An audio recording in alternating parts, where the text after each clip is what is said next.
Grabación Sí, y te doy los permisos. gracias, Bueno, feliz noche. gracias, igualmente.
Respetados amigos y amigas, muy buenas noches. Buenas noches, profesor. Buenas noches, doctor. Bueno, Buenas muchas noches, gracias. doctor. ¿Cómo les ha ido? Noche, doctor. Buenas noches, profe. Bueno, ya ustedes llevan 2 horas de trabajo, según de 6 a 8. Bueno, vamos a retomar esa parte introductoria que tuvimos el día viernes, que fue muy breve. pero ya hoy vamos a hablar, vamos de frente con este tema de la filosofía del derecho. Y para ello, pues podemos iniciar, digamos que afirmando que se enfoca en cuestiones como ¿qué es el derecho? ¿De dónde proviene? Y por qué es necesario. Pues no dejar también ese interrogante de que cómo se relaciona con la sociedad. Y en punto a resolver estos interrogantes de manera genérica, señalemos que el derecho básicamente se origina en la necesidad de regular la convivencia social y las relaciones entre individuos, ¿sí? Siendo pues el Estado, digamos que el principal actor en su creación y en la aplicación. Esas son cuestiones genéricas que nos permiten ir ahondando sobre esta cuestión del derecho. ¿Sí? Existen, digamos que existen unas teorías sociales de... ¿Alguien tiene el micrófono? Por favor, ¿podemos controlar? ¿Podemos controlar ese tema de los micrófonos? Un momento, por favor, qué pena. Bueno. Gracias. Y les decía que en punto a resolver pues esos interrogantes pues, de manera genérica, pues uno dice que existe la necesidad de que el derecho regule la convivencia y las relaciones entre los individuos y que el Estado es el principal garante en su creación y en la aplicación. Hasta ahí, digamos que, o hasta este punto, nada extraño de lo que nosotros ya en nuestra formación profesional hemos adquirido. Y ya frente a las teorías sociales del derecho, pues ellas explican su relación con la sociedad y los factores que influyen en su desarrollo. Mientras que el Estado, pues repito, es el garante de su cumplimiento y la base para la construcción de un orden jurídico. ¿Por qué se origina el derecho? Otro interrogante. Sencillamente por lo que hemos dicho, hay una necesidad social y el derecho pues surge como respuesta a la necesidad de organizar la vida social y regular las relaciones entre los individuos, buscando que, ojo con esta palabra, la justicia, la paz y el bien común. Estas dos frases, justicia y bien común, sí que lo lo voy a tratar ahorita más adelante. Entonces tengamos en cuenta estos conceptos de justicia y de bien común a partir de una pregunta que voy a lanzar y voy a permitir que ustedes nos ayuden con unas pequeñas intervenciones, 2 o 3, esos son suficientes. Entonces, ¿por qué hay unos grupos y fuerzas sociales? Pues el derecho, digamos que se forma a partir de los grupos y fuerzas que actúan en la sociedad, como los factores demográficos, políticos, factores económicos y culturales, ¿no? Estableciéndose, digamos que una conexión entre el derecho y la realidad social. ¿Cuál es el vínculo entonces del derecho con el Estado? En primer lugar, ya lo mencioné, pues el Estado es el creador y el aplicador del derecho. Entonces, el Estado siendo el principal actor en la creación y en la aplicación de ese derecho, estableciendo pues normas jurídicas y garantizando su cumplimiento. Y entonces el Estado brinda esa garantía, asegura la convivencia del derecho, creando instituciones judiciales y los mecanismos para la resolución de los conflictos. Pero, ¿por qué sirve el derecho? Porque pues el derecho es como el límite del poder del Estado.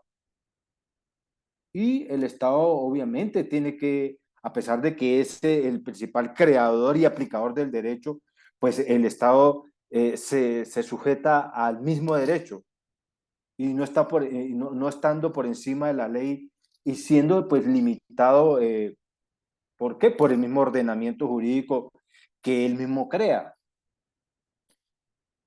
Frente a esas teorías sociales del derecho, podemos mencionar, sin entrar a desarrollar alguna de ellas hasta ahora, porque lo que pretendo en esta noche es hacer una contextualización general con dos partes, eso sí, muy claras, que debemos ahorita encontrar al final de este primer resumen o este primer capítulo.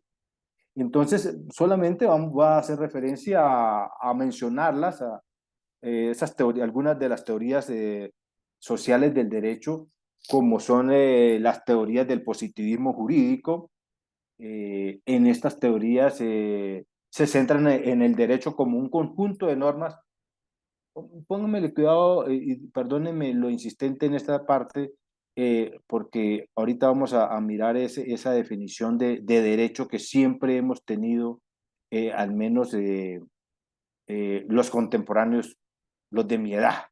Quizás ustedes, muchos de ustedes ya se han vivido o han tenido la oportunidad de estar en un contexto moderno, pero yo aprendí este tema del concepto de derecho, pues en otras épocas, que no voy a renegar de ellas, pero frente a lo que ha sido el progreso y el concepto y la innovación, llamémoslo así, o la parte sofisticada de lo que es el derecho, desde el punto de vista o desde una aplicación, una mirada constitucional, pues es distinta y es nefasta esa definición inicial de derecho.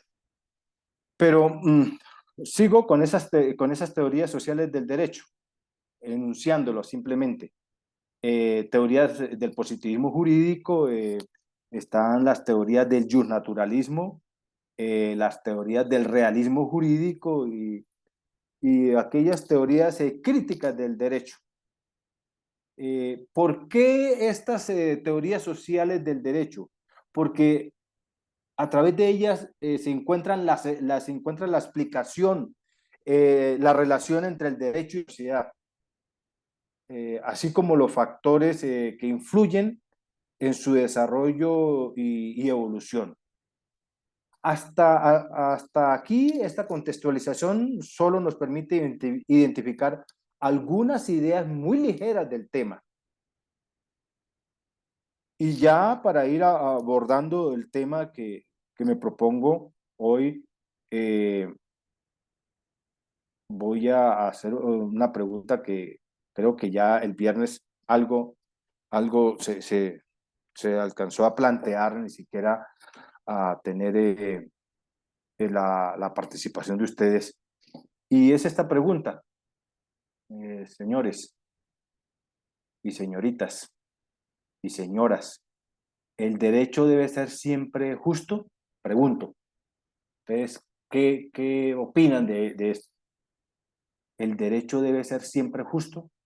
Si siempre nosotros hemos tenido ese concepto de que el derecho es aquel conjunto de normas que regula el comportamiento social.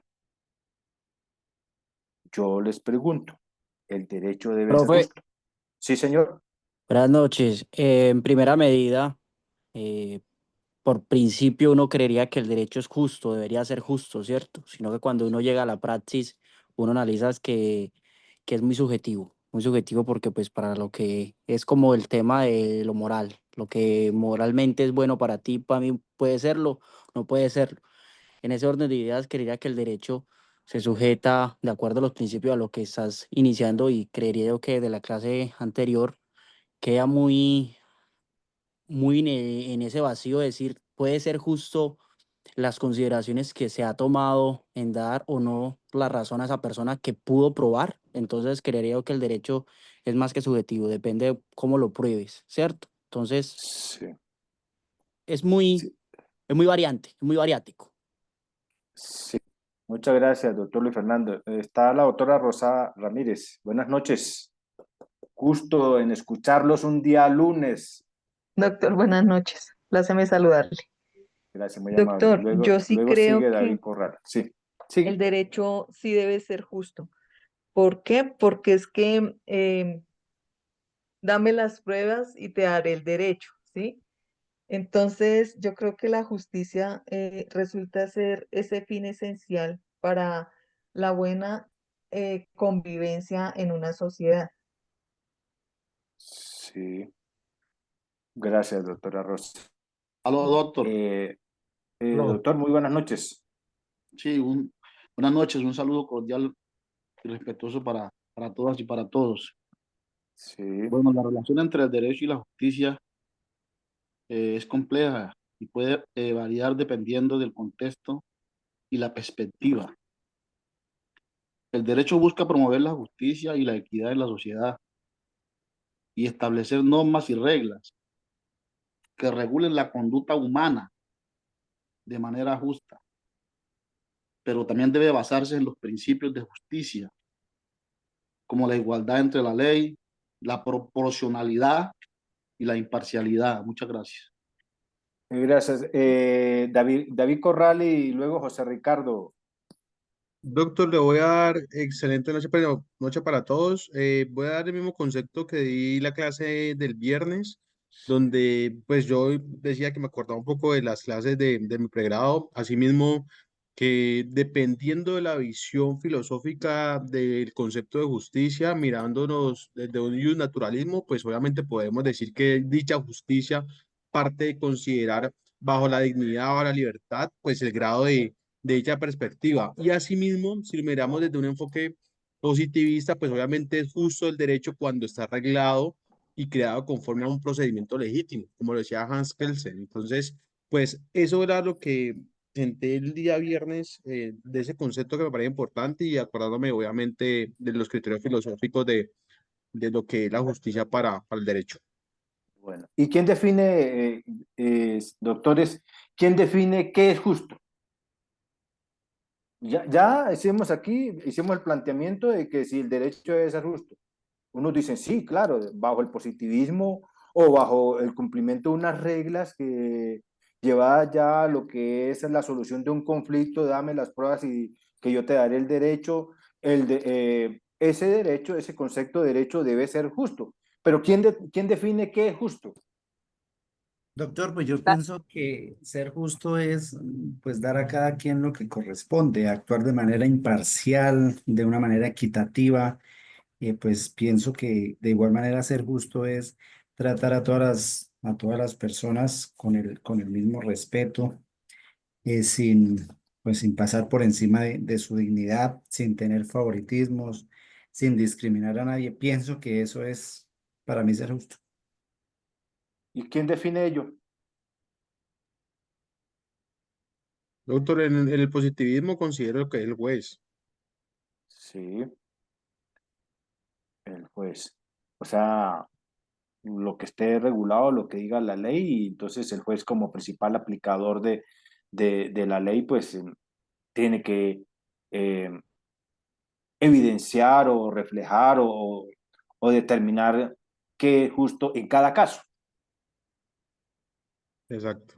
O sea, no es ni siquiera el legislador, ¿no? Es el juez, el aplicador de la norma. José Ricardo, tienes levantada la Gracias, mano, gracias. doctor. Sí, señor. Saludo muy especial, doctor.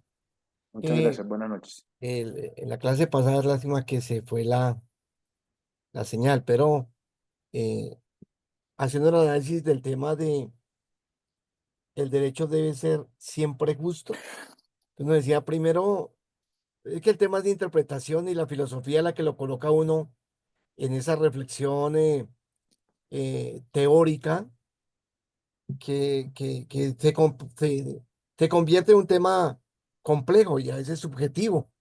Sí, señor. Cómo poder generar esa interpretación, ¿no?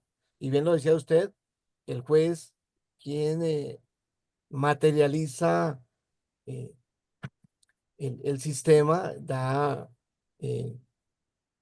una sentencia de conformidad con su manera de, de, de- de interpretar la norma, y eso se lo da a uno de la filosofía del derecho. Uno comienza a decir, hombre, realmente de dónde aparece la justicia, cuál es la relación con el Estado y cuál es el deber ser de las cosas.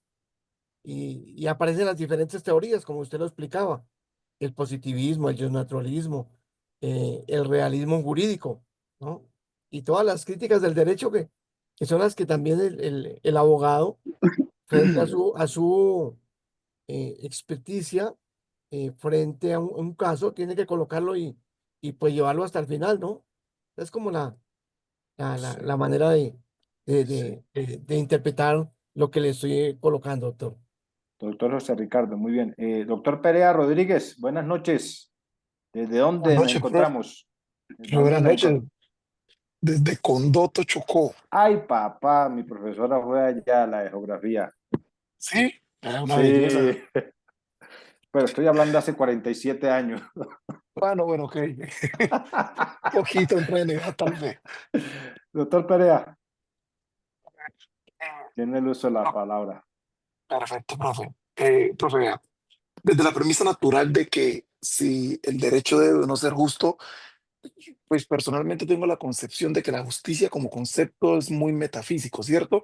Que realmente desde lo que se logra exteriorizar, ¿qué se puede realmente demostrar? Porque ahorita lo que usted lo acaba de expresar, al final ni siquiera son las normas, las leyes, es realmente quien las aplica, quien en algún sentido, quien dicta lo que es o no es justo. Pero esta persona que es quien las aplica requiere de elementos suficientes, en este caso preciso pruebas, para poder sustentar su posición, para tomar una decisión en la medida de lo probado justo. Entonces, yo sí siento que si bien debemos partir del concepto metafísico de justicia para la aplicación del derecho, más allá de solo esa luz, esa guía, tenemos que tener en cuenta todas las situaciones, hechos exteriores que se puedan probar. Gracias, doctor Perea. ¿Alguien más? Aló, doctor. Doctor, sí. Mire, Ah, bueno, yo ya tengo que decir varias cosas aquí. La importancia, por ejemplo, la reflexión y la crítica. La sí, reflexión y señor. la crítica es fundamental para definir qué es justo y que permita evaluar y cuestionar las normas y valores existentes. Es fundamental para definir qué es justo, que la justicia permita evaluar la equidad y la justicia de las normas y las leyes. En resumen, la definición de lo que es justo puede variar dependiendo del contexto y la perspectiva y puede ser influido, y qué pena, no sé si me está escuchando, Sí, señor. Sí, señor. exacto, de la cultura, la historia y la sociedad, la participación ciudadana y el debate sobre lo reflectivo para hacer la crítica fundamentada y definir básicamente lo que es justo. Ahora bien, el juez es justo, pero es que él es justo con base en las pruebas, él define con base en las pruebas que le llegan. O sea, y con base en esas pruebas, todo ese recaudo probatorio, es que él va a definir quién tiene la razón. Y ahí es donde él aplica la justicia. ¿Sí? Sí. O sea que en principio el doctor Ángel es el juez el que determina si el derecho es justo o no es justo. Bueno, el juez en gran parte tiene una gran responsabilidad ahí de definir si, claro, con base en las pruebas que le llegan, él va a definir, él va, digamos, a determinar lo que es justo. Sí, señor. Bueno, gracias, doctor. Mire, ya ahorita le doy el uso de la palabra a los demás compañeros que la están solicitando. Mire, ese tema de que quién determina si el derecho es justo o no, digamos que esa determinación, la verdad, es un tema complejo y subjetivo, que de entrada no cuenta con una respuesta y pues eso nos invita obviamente a revisar diversas perspectivas y criterios. ¿Por qué? porque no existe una única entidad o autoridad o una persona que defina la justicia y el derecho de forma absoluta. No la hay.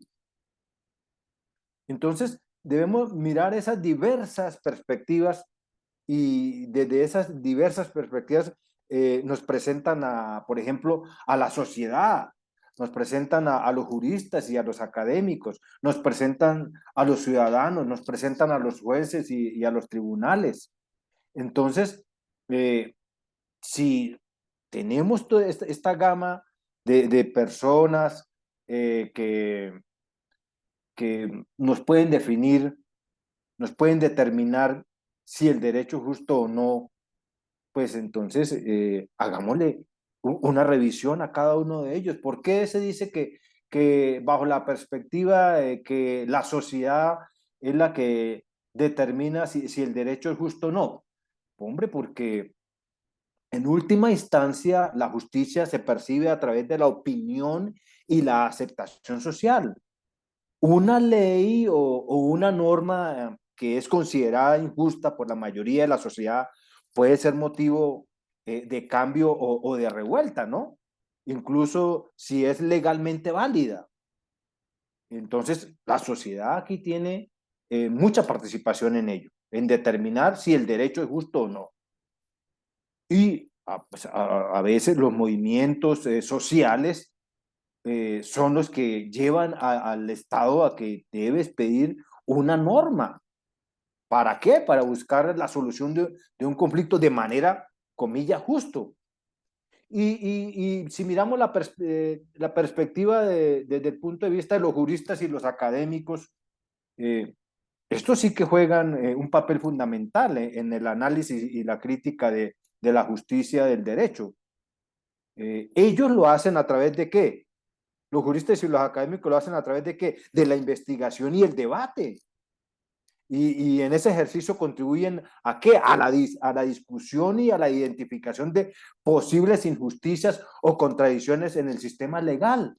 Si no se genera el debate, no, y si no hay discusiones, no se pueden identificar esas posibles injusticias o contradicciones, porque uno muchas veces dice, oiga, es que la ley es como contradictoria frente a determinado caso, y está en un mismo sistema, en un ordenamiento jurídico. Entonces, ahí también hay que mirar esa perspectiva. La actividad propia de los juristas y de los académicos, sumada a la actividad propia o el desarrollo de la sociedad. Y miremos ya desde el punto de vista, esta perspectiva, desde el punto de vista de los ciudadanos. Digamos que los ciudadanos como individuos a quienes no les faltan los conflictos y por ende pues son los afectados directos por el derecho, pues juegan un papel importante en la evaluación de su justicia. Su experiencia y perspectiva pueden influir en la percepción de la justicia, de las leyes y de las normas. ¿Y qué no decir de los jueces y de los tribunales?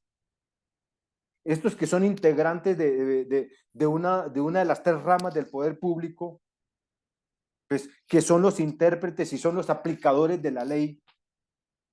Ellos tienen una responsabilidad importante en la interpretación de la justicia, en los casos específicos. Y su labor puede influir en la percepción de justicia o injusticia del derecho en la sociedad. Entonces, yo pienso que hay que tener en cuenta todas estas perspectivas. ¿Y qué factores son los que influyen en la percepción de la justicia? Pues tenemos factores como la equidad, la proporcionalidad, los derechos humanos, la misma seguridad jurídica. Entonces, revisemos estos factores que influyen en la percepción de la justicia. Por ejemplo, la equidad, digamos que una ley o una norma justa busca tratar a todos por igual y de forma equitativa, sin discriminación. Y si miramos el factor proporcionalidad, la proporcionalidad en la justicia, pues también implica que las consecuencias de las acciones sean proporcionales a los hechos. un castigo pues excesivo puede ser considerado injusto, al igual que la falta de sanción ante un delito. Nosotros recordábamos allá, o yo los llevo a esa parte inicial de nuestra carrera de abogados, que nos hablaban de un texto y que nos lo hicieron leer a la mayoría de los delitos y las penas. O sea, que las penas no fueran desproporcionadas de acuerdo al delito y que cada delito pues que recibiera la justa sanción o la justa pena. Entonces, esa parte de la proporcionalidad también es un factor influyente en la percepción de la justicia. Y ahora, cuando ya empezamos hace mucho rato, por fortuna, a mirar la humanización del derecho, entonces tenemos que mirar los derechos humanos. Y la justicia debe pues respetar y proteger los derechos humanos fundamentales de todos los individuos. ¿Y qué no decir de ese factor de la seguridad jurídica? En un país como el nuestro, que siempre hablamos de inseguridad jurídica, porque no hay estabilidad. No hay estabilidad en las decisiones de los jueces, de los tribunales, de las altas cortes. Entonces, ese tema también de la seguridad jurídica, digamos que la justicia también requiere certeza y requiere seguridad. ¿Por qué? Porque pues ello implica que las leyes y las normas sean claras, comprensibles y aplicables de forma consistente, de forma sólida. Y como una primera conclusión, yo les planteo en esta noche a ustedes que la justicia del derecho es una cuestión que involucra a diversos actores y diversos factores, sin que hasta aquí podamos nosotros, digamos, que afirmar que existe una definición única y absoluta.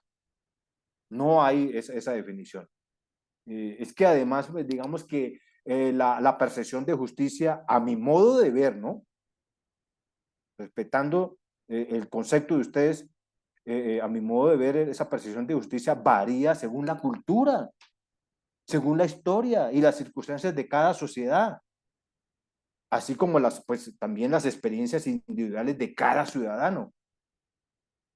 Revisemos algunos paradigmas y comencemos por los paradigmas clásicos del derecho, que es ese tema que les hablaba ahorita, la definición de derecho, que a uno en la introducción al derecho y todo ese tema, cuando está bien pollito, comenzando allá su formación jurídica, y empiezan a darle definición del derecho, y muchas hay, que incluso uno sufre los primeros días que va a presentar, que está muy entusiasmado en su carrera, y todo lo que dicen los maestros a uno, mejor dicho, eso es brillantez. Preparatorios. Bueno, en los preparatorios, peor, cuando a uno, cuando en los preparatorios a uno le dicen, oiga, es que a usted le hice una pregunta muy sencilla, usted es abogado, ¿qué es el derecho? Ahí, y uno dice, es que es un conjunto de normas y tomamos ese que lo que permite es la regulación del comportamiento humano y tal. Eso es un tema que ya la verdad está bien desgastado y comenzó a presentar desgaste cuando los estados empezaron a darle, a mirar ese tema, derecho y legalidad, hacer esas comparaciones, hacer esa relación entre el derecho, como esas que se hacen entre el derecho y la moral. Entonces, también empezamos en un momento determinado a hablar de derecho y legalidad, partiendo pues obviamente seguramente más bien desde los principios de la Revolución Francesa y todo eso, principio de legalidad y todo ese tema del debido proceso. Bueno, son cuestiones genéricas hasta ahora. Entonces, mire, revisando esos modelos éticos y morales, vamos a partir de esa identificación justnaturalista, entre el derecho y la moral. Y progresivamente, pues, vamos a pasar al marxismo, ya del siglo XIX. Vamos a ver todas las modalidades de justnaturalismo, porque además el justnaturalismo tampoco es una lona o un costal en donde se pueda meter todo, ¿no? Hay por lo menos 3 tipos de justnaturalismo. Mire cómo poco a poco me voy metiendo a todos estos temas, y que ustedes ahorita vamos a conformar unos grupos y vamos a dar unas actividades, pero yo por ahora voy a seguir con un paneo general. Entonces les decía que hay 3 tipos de justnaturalismo. El derecho natural antiguo, el derecho natural medieval, el derecho natural o justnaturalismo de la modernidad temprana, ¿no? Hasta el siglo XVIII. Entonces vamos a ver esas diferentes posturas y esas diferentes escuelas y paradigmas. Vamos a tratar de comprender su determinación del derecho a partir de lo moral y a partir de lo ético. El derecho natural o justnaturalismo, digamos, cerrará a finales del siglo XVIII y comienzos del siglo XIX. Y pues luego viene ese siglo XIX, que realmente va a ser muy complejo, muy rico. Lo veremos en términos teóricos y términos filosóficos igualmente, ¿no? Donde surgen una serie de escuelas que van rompiendo con la filosofía del derecho y que van constituyendo la teoría jurídica como tal. Ojo, si hallamos a la conformación de lo que es la teoría jurídica. Pero pues en ese contexto veremos particularmente el surgimiento del marxismo a mediados del siglo XIX, el planteamiento del marxismo sobre el derecho, la teoría marxista del derecho. Y a finales del siglo XIX, pues el realismo, y en especial el realismo estadounidense y el realismo norteamericano, porque hay dos versiones iniciales del realismo: el realismo estadounidense y un poco más, o después, el realismo escandinavo. Y eso, ¿para qué hago ese planteamiento? Para ir mirando lo que es el nacimiento de la teoría pura del derecho, que por ahí ya escuché a uno de mis colegas hablando de Hans Kelsen, haciendo referencia, más bien. No voy tampoco a difamar lo que estaba hablando de él. Hizo referencia a él. Y entonces, estas 3 escuelas van a ser claves en esta discusión clásica, porque frente a las 3, que reacciona Kelsen y que se configura la teoría pura del derecho en las primeras décadas del siglo XX. Y pues vamos a ver cómo esa discusión de Kelsen, esa discusión justpositivista, ¿qué implicaciones tiene? Porque hay una tremenda y compleja o complicada implicación, y que va a constituir para el derecho un estigma. Señores, ojo que voy ahí con el estigma de manejar ese concepto o esos conceptos, tratar de buscar la diferencia entre derecho y legalidad. Y es que en el positivismo se produce, señores, una identificación terrible, pero muy terrible, que es la identificación entre derecho y legalidad. El derecho, que tiene que ser entendido de una forma más amplia, termina siendo reducido a lo legal, a la ley. Imagínense, si hablamos nosotros de ese conjunto de normas. Y entonces el derecho, cuando se empezó a mirar esa identificación, a encontrar la diferencia entre derecho y legalidad, como a meternos así por lo bien finito, pues ese concepto amplio que se tenía del derecho, con el cual muchos empezamos nuestra formación jurídica, pues termina siendo reducido a lo legal y a la ley. Entonces, vamos a mostrar, digamos, las implicaciones que eso tuvo para el derecho, que fueron implicaciones negativas, implicaciones no solo para el derecho, sino para la humanidad, porque todo este fenómeno de identificación de derecho, legalidad, se da en el nazismo, se da con el fascismo, se da con el autoritarismo en general. Y sus consecuencias, al menos en Europa inicialmente, aunque eso se ha proyectado al mundo entero, incluso aquí mismo en Colombia, estamos viviendo, estamos descubriendo esa identificación entre lo legal y el derecho. Y termina pues con el holocausto nazi, con el asesinato sistemático durante la Segunda Guerra Mundial. Y no solo los judíos, sino de todas las minorías que no se plegaban a la ideología nazi. Y todo esto va a quedar puesto en evidencia, todo esto queda descubierto, queda develado en los juicios de Nuremberg e igualmente en los juicios de Tokio, en donde se juzga a los criminales de guerra. ¿A quiénes? A los alemanes y a los japoneses.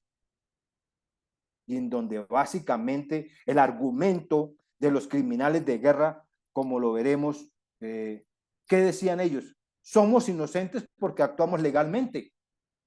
¿Vio ese daño entre esa dualidad de palabras, derecho y legalidad? Pues aquí, estos criminales de guerra, ellos abiertamente dijeron, somos inocentes porque actuamos legalmente. O sea, si estaban amparados por la ley, ellos no habían cometido ningún delito, no habían asesinado sistemáticamente a nadie. Y esa afirmación de criminales de guerra, pues que a la postre pues serían considerados culpables a pesar de su argumento de que eran inocentes porque estaban actuando legalmente, pues señores, esa afirmación de esos criminales pues al final no sirvió para nada porque fueron considerados culpables, fueron condenados y ejecutados como tales. Y va a ser la herida, el estigma, la cruz del derecho y en parte también del positivismo. La identificación que había terminado dándose entre derecho y legalidad. Entonces, a esta primera unidad, digamos que va a estar como orientada a buscar esos alcances, esas fronteras, esos dominios de este problema. ¿De cuál problema? Pues de pasar de la consideración de un derecho, del derecho bueno, de que el derecho era el derecho justo o que el derecho era el derecho bueno, a pasar al otro extremo de que el derecho era lo legal, de que el derecho era la ley. Vamos pues a aproximarnos a eso y vamos a intentar profundizar sobre eso. Y pues aquí pasaremos ya a la segunda unidad que ya pues son las teorías pospositivistas que recogen esa herencia, que recogen esa problemática de la Segunda Guerra, que sin duda es, digamos, central para todo lo que va a ser la segunda mitad del siglo XX.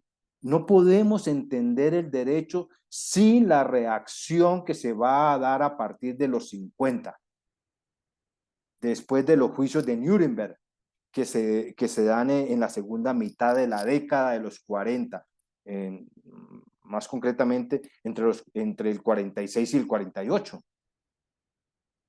Entonces, todo lo que va a pasar y lo que sigue pasando a nivel del derecho y del campo jurídico está determinado por esa herencia maldita de haber identificado derecho y legalidad, que es además una carga que sigue arrastrando el derecho, porque infortunadamente todavía encontramos abogados, incluso profesores, que siguen identificando derecho y ley y que indudablemente, hombre, pues desconocen todas esas discusiones, esas problematizaciones, esos cuestionamientos que se dieron de diversos paradigmas en la segunda mitad del siglo XX. Y pues ahí precisamente surgen los paradigmas y los autores que vamos a ver en la segunda parte. Vamos a ver ahí un autor que se va a denominar neopositivista. Él es un sociólogo, un alemán, Niklas Luhmann, el paradigma autopoético del derecho. ¿Sí? Cuando ya se está. Y aunque es neopositivista, de cualquier forma, pues recoge también él como alemán ese insumo, ¿no? Y empieza a retomarse una figura que es por esencia justnaturalista, que era la figura de la desobediencia legítima a la ley, desobediencia al derecho positivo. Pero pues el justnaturalismo lo veremos en su momento y veremos también los giros que se dieron ahí. Ellos tenían, digamos que el justnaturalismo también tenía ese presupuesto de que toda ley que fuera contraria al bien común era una ley que no debía ser obedecida, era una ley que tenía que ser desobedecida. Eso incluso para los católicos, ¿no? Según Santo Tomás de Aquino, para los católicos eso era, mejor dicho, un mandato. Santo Tomás de Aquino le dijo a los católicos: señores católicos, ustedes no pueden obedecer una ley que va contra el derecho natural, porque están en pecado moral. O sea que el católico pues le toca preguntarse cuando va a aplicar una ley, que esa ley no vaya en contra del derecho natural católico, ¿no? Porque si obedecen esa ley, están en pecado mortal, según Santo Tomás de Aquino. Entonces, esas teorías positivistas, si algo van a tener en común, aunque van a tener diferentes matices, ¿sí?, es que van a recoger esa bandera de la desobediencia legítima a la ley. Precisamente ¿para qué? Para romper la identificación funesta entre derecho y ley y permitir señores, entre comillas, una instancia de corrección dentro del derecho cuando la ley es extremadamente injusta. Entonces ahí vamos a ver ese recorrido de Niklas Luhmann, el paradigma autopoético. Vamos a ver también en ese recorrido a John Rowell, quien es el que escribe en el 71 la teoría de la justicia. Obviamente es filósofo, ¿no? Pero es alumno de Hart, profesor de filosofía del derecho en Oxford, ¿no? Y quien ya pues en los 60 había retomado toda esa problemática frente a Kelsen. Incluso Rowell con los principios de justicia, desde pues los cuales se justifica la desobediencia civil, la desobediencia contra las leyes, cuando las leyes vulneran la Constitución, el consenso constituyente. Entonces ahí se da esa desobediencia civil, esa desobediencia legal, o desobediencia legal a la ley. Y Rowell es muy importante porque Robert Alexis es donde parte de muchos filósofos como Dworkin, y Dworkin es importante porque es particularmente con Robert Alexis quien consolida el paradigma interpretativo dentro del derecho, es decir, el derecho interpreta los principios como instancia de corrección cuando las leyes no son justas. Y pues ahí vamos viendo la cadena, la hilvanación, porque toda disciplina, digamos que no es que los autores llegan y caen así de repente y que ya ellos entran ahí en ese diálogo. No, ellos vienen haciéndole seguimiento y análisis a los que van diciendo los demás pensadores, los demás filósofos. Entonces, Dworkin y Alexis y Rowell, pues, y el mismo Niklas Luhmann son claves para la Constitución, en el caso de Colombia, la Constitución del 91. Porque pues esta es, digamos que la discusión de ellos abre las puertas. Entonces, ahí, con este pequeño recorrido, los invito para que conformemos unos grupitos y empecemos a trabajar. Ustedes me ayuden un poco en esta parte por cuestión de tiempo, de profundizar sobre cada uno de estos conceptos, como son el justnaturalismo. Básicamente vamos a trabajar aquí 4 grupos, ¿sí? ¿Somos cuántos? Pues hay 17, conmigo 22 participantes. 22 participantes. Bueno, entonces vamos a armar unos grupos. Vamos a hablar de 4 grupos. 4 grupos. Un grupo que nos hable del justnaturalismo, otro grupo que nos hable del positivismo jurídico, otro grupo que nos hable de las teorías críticas, y cuando hablamos de esas teorías críticas, me estoy refiriendo al marxismo, al feminismo jurídico y a la teoría crítica, ¿sí? Ese es un poquito más extenso. Y otro grupo que hable de las teorías contemporáneas. ¿Cuáles teorías contemporáneas? Las de Dworkin, las de Rowell, las de Alexis y la de Manuel Atienza. Entonces, si son 4 grupos, 5 por 4, 20, quedan muy extensos, o dividimos lo que son las teorías críticas y las teorías contemporáneas. ¿Cómo usualmente, o si ya han tenido la oportunidad de trabajar en grupo, número de personas? Les hago la pregunta. Pues doctor, precisamente Profe, organizamos un grupo para la clase anterior y ya hay creo que 5 grupos conformados. Sí. O sea, sería como de a 4 personas, máximo 5. Sí, señor, en los grupos ahí están conformados de a 4 personas. Bueno, no le vamos a dar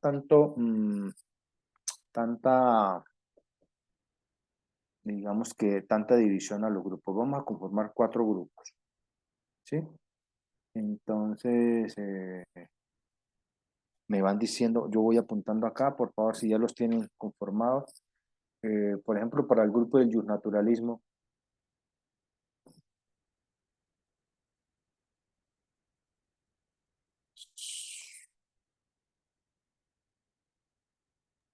Es que doctor, trabajamos el grupo número 1 que tenemos ya conformado. entonces José Ricardo, José ¿quién Ricardo más? Bermúdez, José Ricardo Hernández, Carolina Ramírez y Luis. Luis Se me Ernesto olvidó Arias. el nombre. José Ricardo Bermúdez, José Ricardo Hernández, Carolina, ¿qué? Perdóneme. Ramírez. Ramírez Duque. Ramírez Duque. Bueno, Y el doctor Luis, ¿cuál es el otro Luis nombre? Ernesto Carolina. Arias. bueno, bueno, aquí ya los tengo apuntados. Entonces trabajaríamos el naturalismo. Sí, señor, sí, señor. Ya les voy a decir la dinámica. El positivismo jurídico.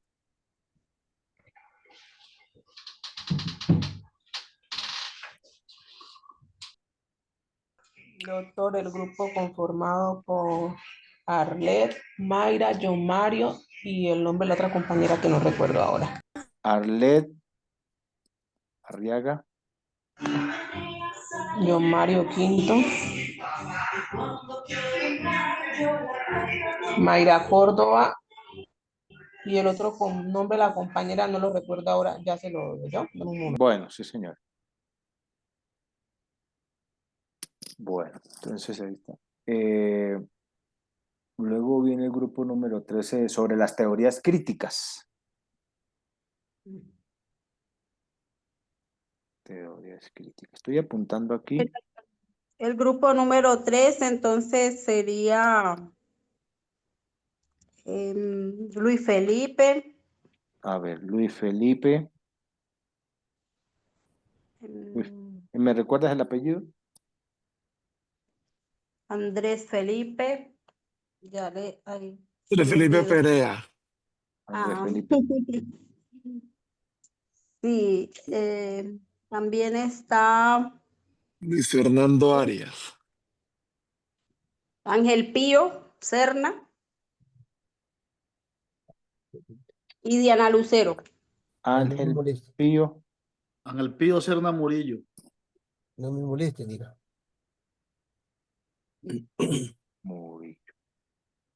Bueno, entonces este grupo, teorías críticas, que es todo el tema, lo del marxismo, lo del feminismo jurídico y la teoría crítica, entonces quedó conformado por Diana Lucero, Luis Fernando Arias, el doctor Andrés Felipe Perea, Ángel Pío Serna Murillo, ¿cierto? Los cuatro. Me faltó alguien. Bueno. Falta un grupo número 4. Doctor, yo creo que somos nosotros, con el Bueno, doctor, somos número 4. faltamos nosotros dos, que es el grupo del doctor Wilson Saab, Ya, bueno, para.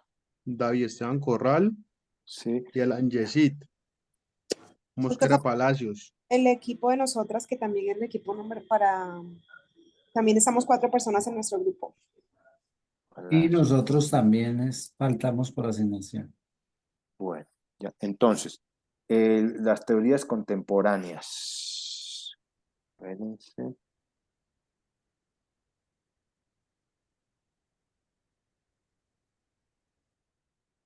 Entonces, aquí, repito, este número 4, David Corral.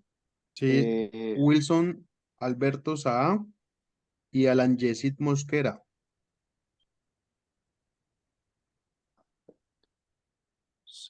Muchas gracias, doctor.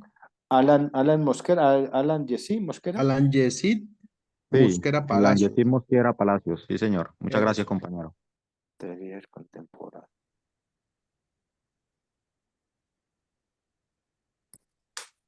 Me dicen que hace falta otro, ¿cierto? Sí, señor, el equipo conformado por Jocelyn Mosquera, Jocelyn. Jocelyn Mosquera, sí. Sí. Sara Castro, Cristina Correa y la compañera Tracy.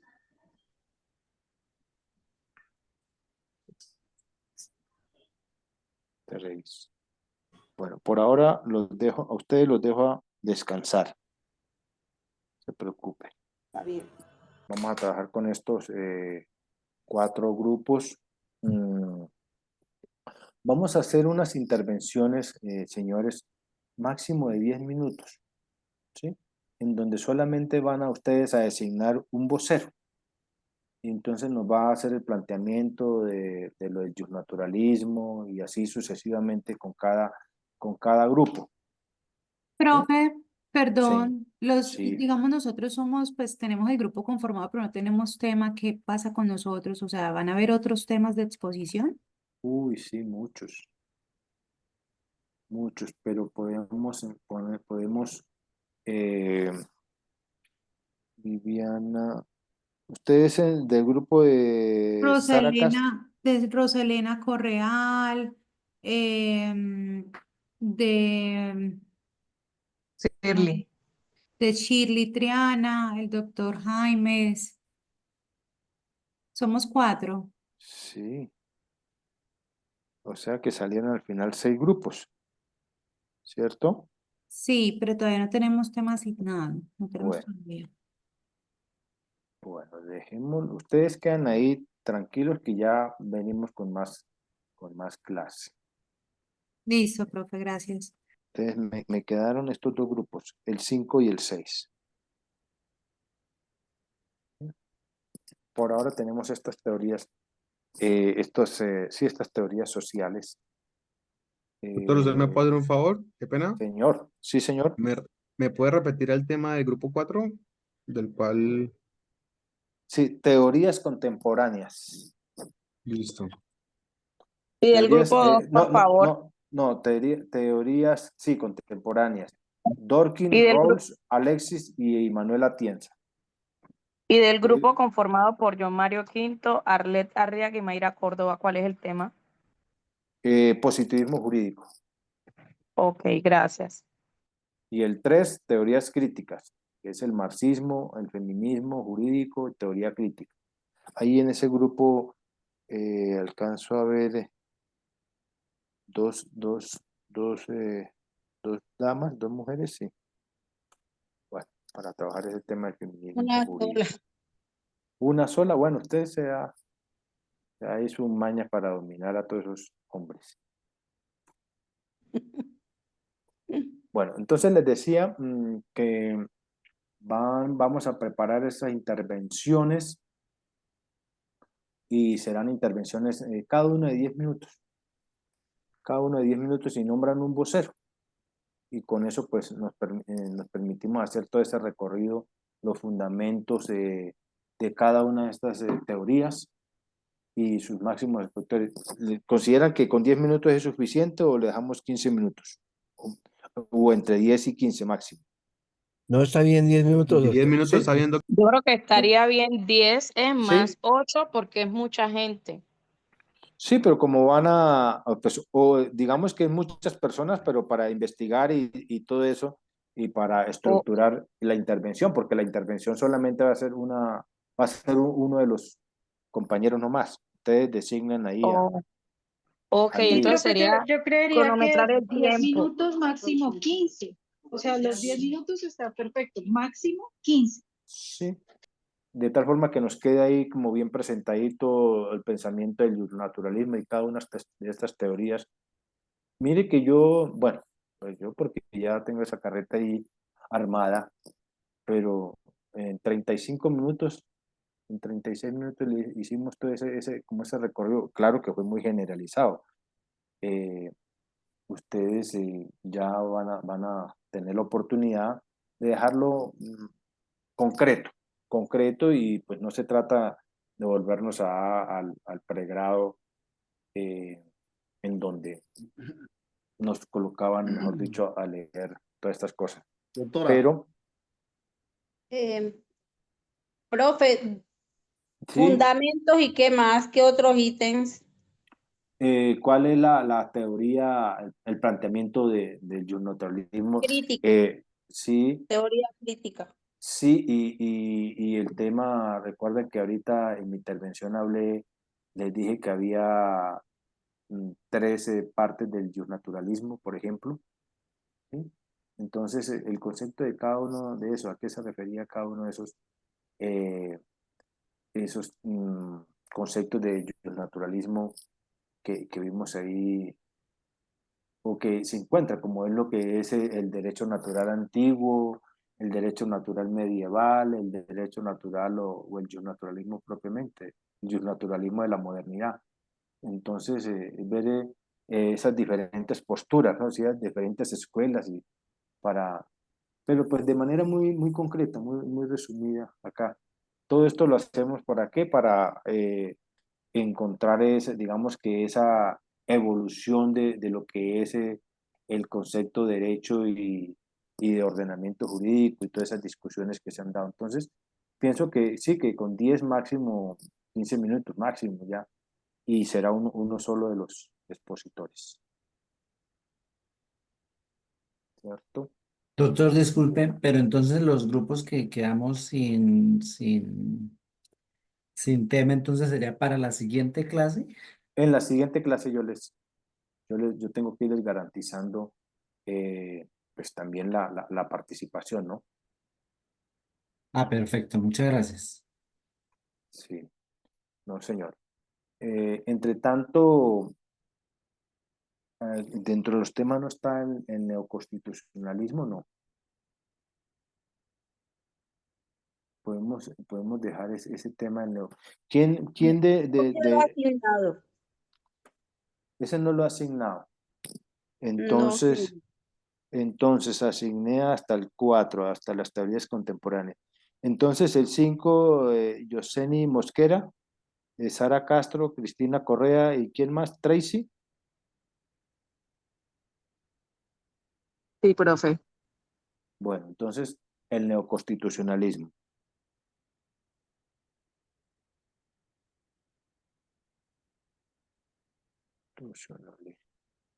Me quedaría únicamente, me queda haciendo falta el número 6, el de Rosalena Correa, el de Shirley Triana. ¿Quién más? Jeffer Sí. y Jefferson Viviana. Jaimes y Viviana Morales. Perdón, ¿me repiten, por favor? Rosa, Shirley, Viviana, Jefferson. Viviana, su apellido. Viviana, el Morales. apellido. Morales, creo. Bueno, y me falta. Entonces, Rosa, Elena, Shirley Triana, Viviana Morales y Jefferson. Jefferson Oley Jaimes.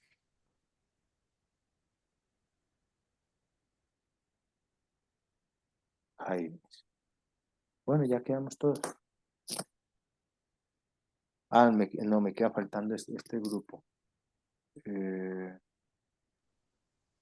O sea, este último no tiene todavía tema, ¿cierto?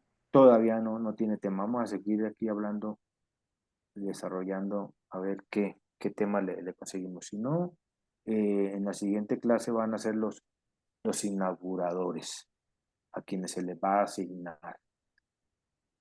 Bueno, sobre este tema del constitucionalismo, bueno, primero que todo, ¿hay alguna inquietud, alguna pregunta sobre la distribución de estos temas y la forma como se va a intervenir?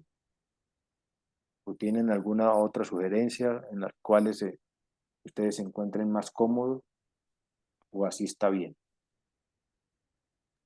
Doctor, qué pena, a mí me gusta preguntar, usted lo que de pronto requiere en el espacio de los 10 minutos es que se toquen, dijo o repito que me excusa, los fundamentos máximos de efectos solamente, Sí, o la teoría y el fundamento de esa teoría.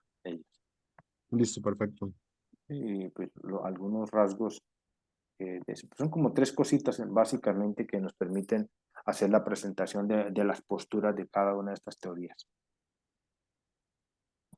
¿Sí?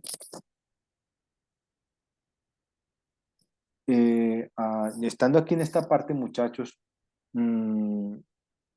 ¿cuándo ustedes tienen otra vez espacio o andan así como hoy? Es que a mí me parece, no sé, que es que 4 horas siempre es complejo. Ya empieza uno como a cansarse. Esos bloques de 4 horas no son, aunque sé que está quedando en la grabación, pero pues lo que se trata es de que trabajemos cómodos. No, pues es que esta está para el No se viernes. preocupe Y que no lo esta, echamos al agua, profe. No, la grabación ya me descubre. Está en el minuto ciento no sé qué. Profe, no No, se preocupe, lo importante es adelantar en realidad los temas sí, y comprender lo que estamos realizando.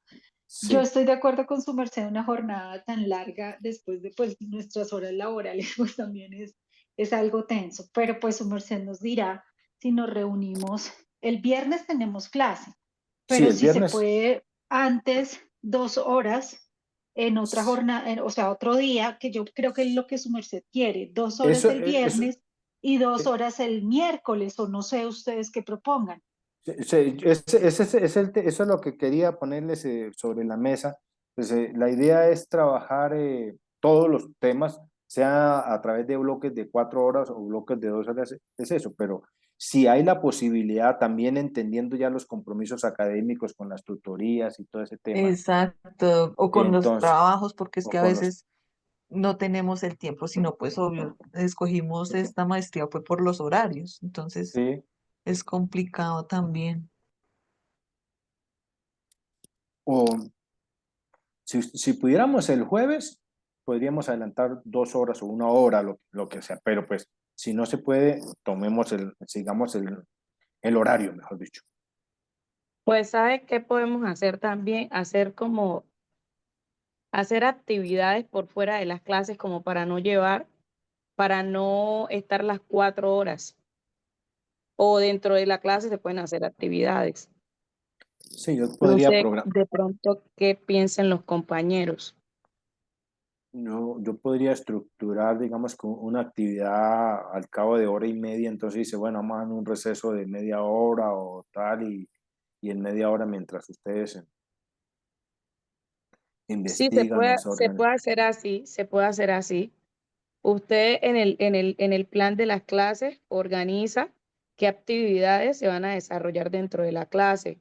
Y entonces Sí. así mismo se mira si se tiene un espacio como también para que podamos ingerir los alimentos y el espacio como para desarrollar actividades o talleres. Sí.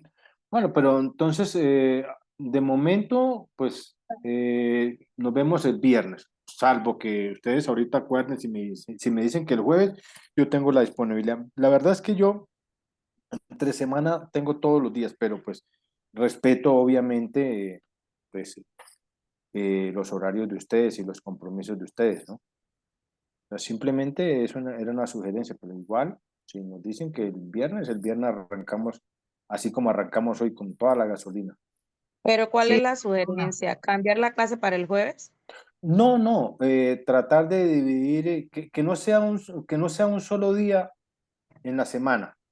Ojalá que pudiéramos 2 días en la semana de a 2 horas y nos evitamos esa jornada extensa de 4 horas. Solo si Sí, se puede. lo que propone el doctor es bastante interesante. Lo que pasa es que en mi caso personal yo tengo clase el jueves de otra materia. Sí, señor, exacto. Entonces, y yo Yo creo que también, es también yo, ta- difícil, Doc. no, sí, yo, ta- eso es yo tampoco desacomodarlos. podría, Eso es, Exacto, tampoco es que podría ya porque uno dispone estoy de haciendo esos otros tiempos. estudios. no, nos vamos entonces las 4 horas. Yo quiero tenerlos a todos. No, Ay, no sí, hay Doc, que no pueda. exacto. Bueno, Muchas gracias. Es no, mejor entonces, optar por las actividades didácticas, por los talleres, por los casos prácticos. sí. Y saben que frente a ese comentario que acaba de hacer la doctora, vamos a colocarle como unas preguntas a cada uno de los temas. Y se las voy a precisar acá, si me lo permite. Entonces, cada uno tome, eh, de acuerdo al tema, bueno, las preguntas van a ser igual para todos. Dice, ¿qué idea central defiende esa corriente sobre el derecho? O sea, en el caso del justnaturalismo. ¿Qué autores representan esta perspectiva? ¿Sí? ¿Qué críticas ha recibido esa corriente, lo del justnaturalismo, por ejemplo? ¿Qué ejemplos del mundo actual se pueden explicar mejor desde esa visión? ¿Sí? Para que tengamos en cuenta esas 4 preguntas, cada uno de los grupos. Se las repito. ¿Qué idea central defiende esa teoría sobre el derecho? 2, ¿cuáles son los autores que representan esa teoría? 3, ¿qué críticas ha recibido esa teoría? Y ¿Me repite la 4, dos, por favor? con todo gusto, ¿qué autores representan esa teoría? Tercera, ¿qué críticas recibió o ha recibido esa teoría? Y cuarto, pues siempre como tratar de llevar, de darle una visión actual de la teoría. Entonces, ¿qué ejemplos del mundo, más bien, se pueden explicar mejor desde esa teoría? ¿Qué ejemplos del mundo actual se puede explicar mejor esta teoría. Y como les dije, pues cada grupo pues designa una persona que sea la vocera, y ya lo que es la socialización, el paso número 3, pues es la exposición y el debate, ¿no? Debate tipo círculo argumentativo, que yo pensaría que en unos 20, 30 minutos podemos ir ahí. Yo creo que en unos 30, 40 minutos, porque son 6 grupos, 5 grupos hasta ahora, ¿no?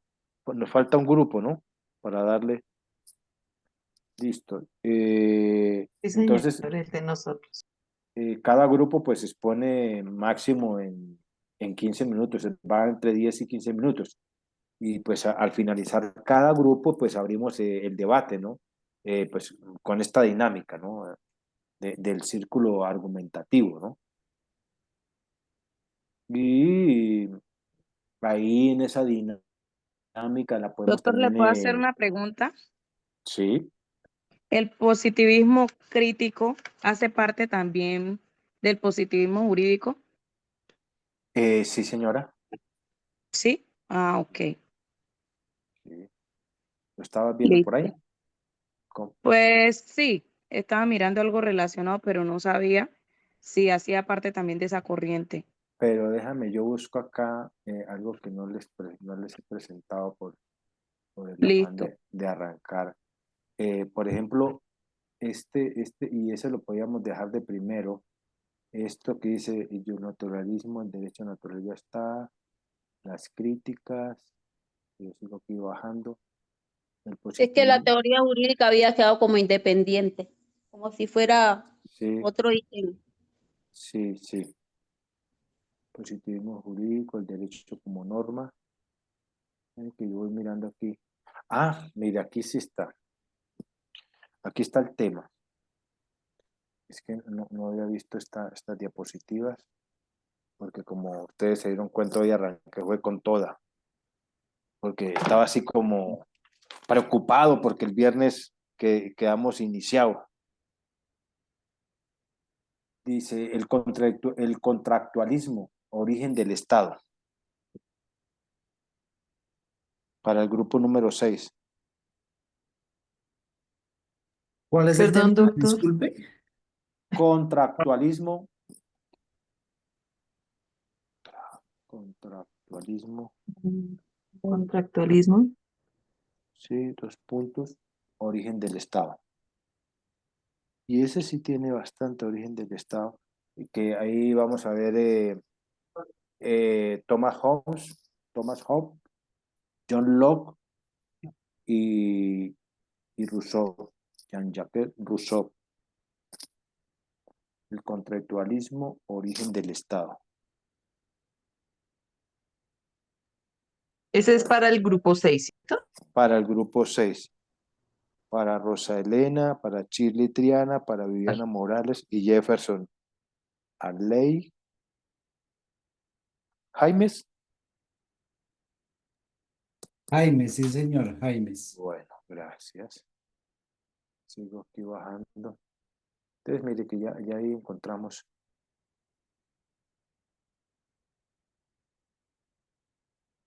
Entonces, ahí, dentro de esa dinámica, entonces que les estaba planteando, pues las 4 preguntas, hacer ese círculo argumentativo, que cada grupo va a requerir de entre unos 10 o va a tener un tiempo entre unos 10 máximo 15 minutos, y pues al finalizar cada grupo pues se abre pues el debate, ¿no? Con esta dinámica.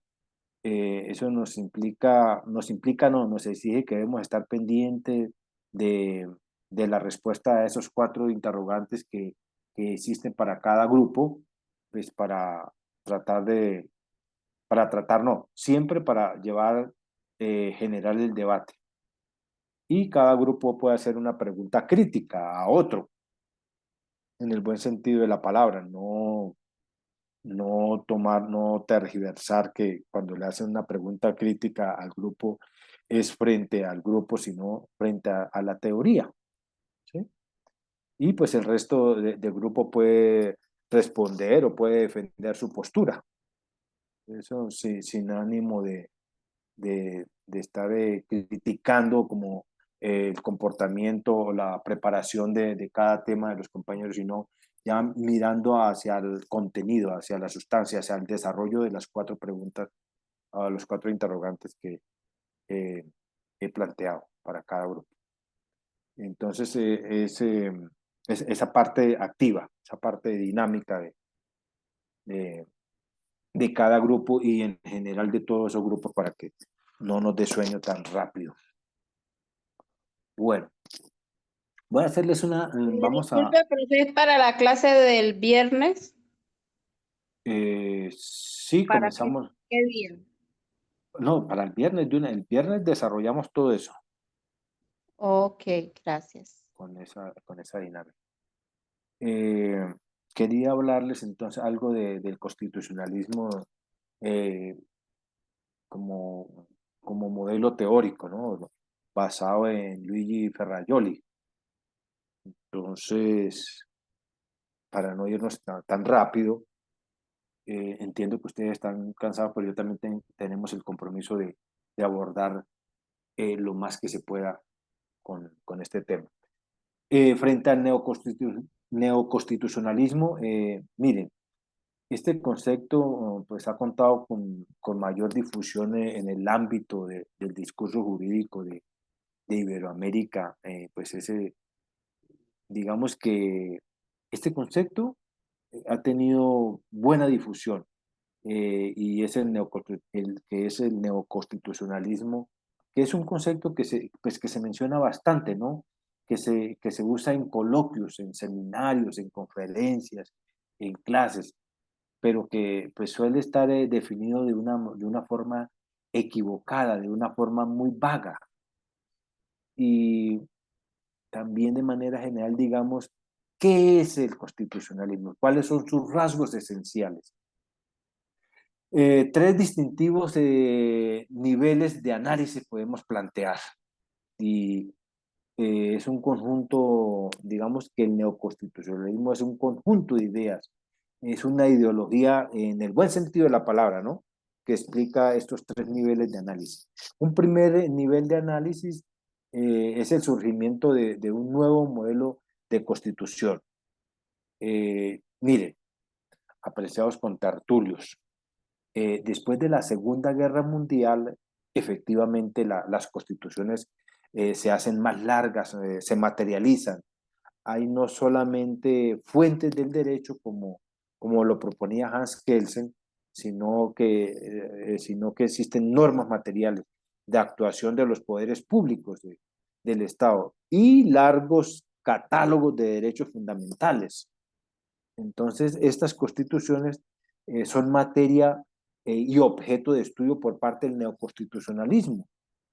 Y en un segundo nivel de análisis, el neoconstitucionalismo da cuenta también de la forma de interpretar los textos constitucionales y pues de argumentar con las normas que forman parte de esos textos constitucionales.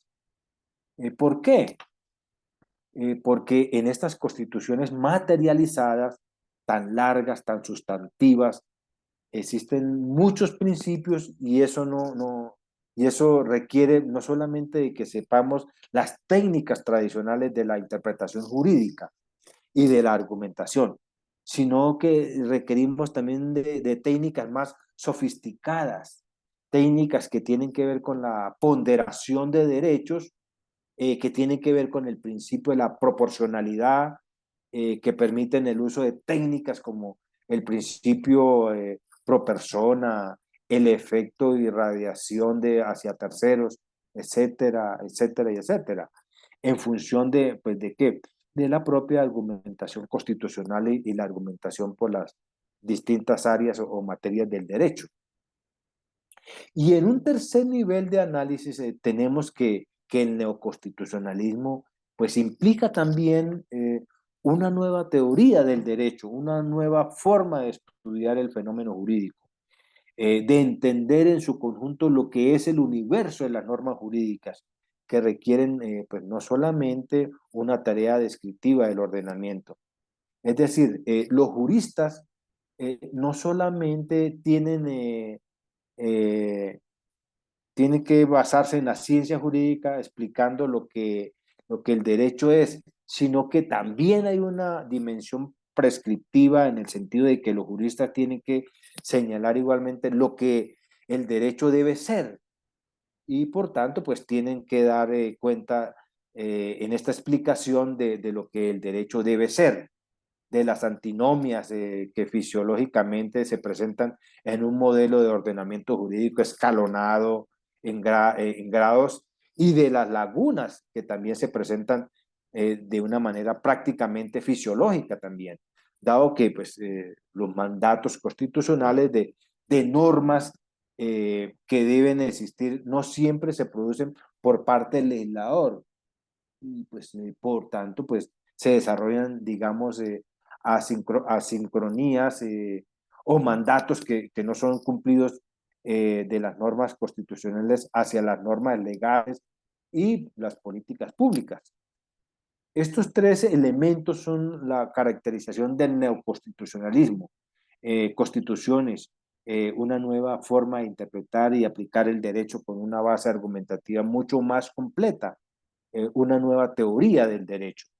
Entonces, así, con estos breves conceptos, digamos que les dejo planteado los rasgos característicos del neoconstitucionalismo. Luego, en la clase siguiente, luego de que pasen todas estas intervenciones y que se dé esta dinámica argumentativa, vamos a, o voy a tratar con más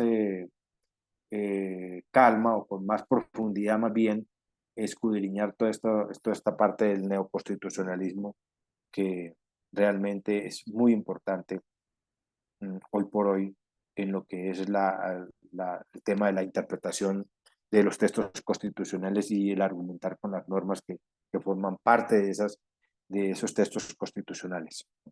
No sé si tengan alguna otra pregunta, de lo contrario ya los dejo para que ustedes empiecen a trabajar en esta parte, en estas teorías que hoy hemos repartido, en estos trabajos que hoy hemos repartido para que estemos el día viernes iniciando con el justnaturalismo. ¿Tienen alguna pregunta?